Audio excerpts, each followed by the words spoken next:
In this video, I'll do a couple more examples of using measured data to estimate linear relationships for systems. The first example will be a strain gauge. The second is a height measurement system. This is a strain gauge. It consists of a thin wire or thin piece of metal foil which connects to these two terminals. When the strain gauge is stretched or bent, the wire or foil will stretch. Stretching or compressing the wire makes it either longer and thinner or shorter and thicker. This causes the electrical resistance of the wire to change, since long, thin wires have higher resistance than short, thick ones.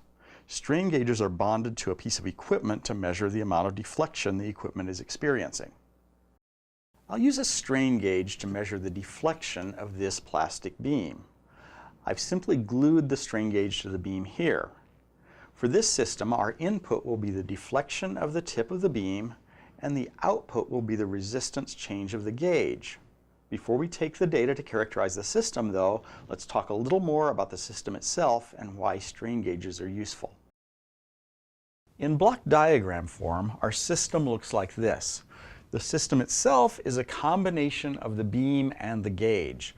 The input is the vertical deflection of the tip of the beam, which I'll call Y-tip, and the output is the resistance of the gauge, R. The units of input are centimeters, and the units of resistance are ohms. The strain gauge provides a resistance change for a given deflection. From the measured deflection, we can create mathematical models predicting the stress of different objects. Once we know what stress the part will experience, we can decide whether we expect the part to break, or we can redesign the part so that it won't break under the expected operating conditions. Now let's take some data on our system and estimate a straight line that approximates the system response. I'll measure the resistance of the strain gauge with this digital multimeter.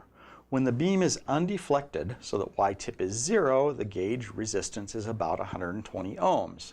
I'm going to set up my sign convention so that positive deflection is down. If I push the beam tip down as far as it'll go, the maximum deflection is about positive 6 centimeters, and the resistance becomes 120.6 or 7 ohms. That gives me 2 points that I can use to estimate a straight line, but for future reference, I'll get a third data point by raising the tip of the beam. Since positive is down, the deflection at this point will be about negative 6 centimeters. At this deflection, the resistance of the gauge is about 119.2 ohms. Now let's use the first 2 data points to estimate the equation of a straight line and then see how well that line predicts the resistance at the third data point. This is the assumed form of the linear relationship that governs our system. The resistance of the strain gauge is some slope times the tip displacement of the beam plus a y-intercept. These are the 2 data points we're going to use to estimate M and B. M is the slope of the line. It's just the difference in R divided by the difference in Y. So this is 120.7 ohms minus 120 ohms divided by 6 centimeters minus 0 centimeters. This is 0.7 divided by 6, which is about 0.117 ohms per centimeter. That gives us our slope. Once we have the slope in here, we can use either of these points to estimate the y-intercept. I'll use this one. So the resistance, R, is 120 ohms, is equal to M, which is 0.117 ohms per centimeter, times the tip displacement here, which is 0 centimeters, plus B.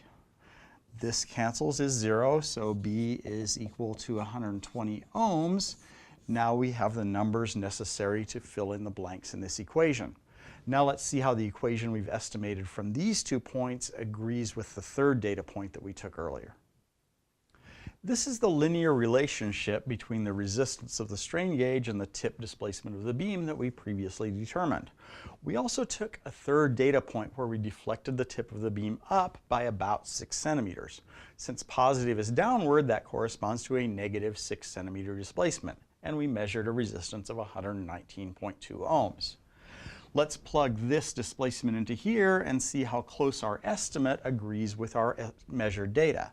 So from our estimate, R is equal to 0.117 ohms per centimeter times the tip displacement, which is -6 centimeters, plus 120 ohms. This turns out to be about 119.3 ohms, which is pretty close to our measured value. So this system looks like it's actually fairly linear. The final example is an acoustic proximity sensor. This type of sensor uses the echo of an ultrasonic wave from an object to estimate the distance between the sensor and the object.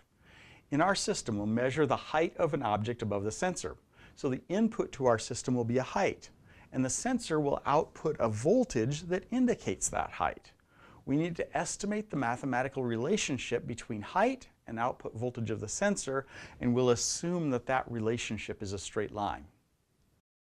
This is the sensor we'll use. The ultrasonic signal is emitted and its echo is measured here. The round trip time of the wave is measured, and internal circuitry in the sensor converts that time to a distance. A voltage output is provided at these terminals, which corresponds to the measured distance. This is the system we want to characterize. I want to measure the height of this styrofoam plug. I'll use this DMM to measure the voltage output from the sensor and this power supply to provide power to the sensor. When the plug's at the bottom of the tower, the bottom of the plug is 7 inches from the sensor and the measured voltage is 0.074 volts. If I raise the plug to the top of the tower, the bottom of the plug is now 30 inches from the sensor and the output voltage is 0.28 volts. Now let's estimate the equation of a straight line that relates the output voltage to the height.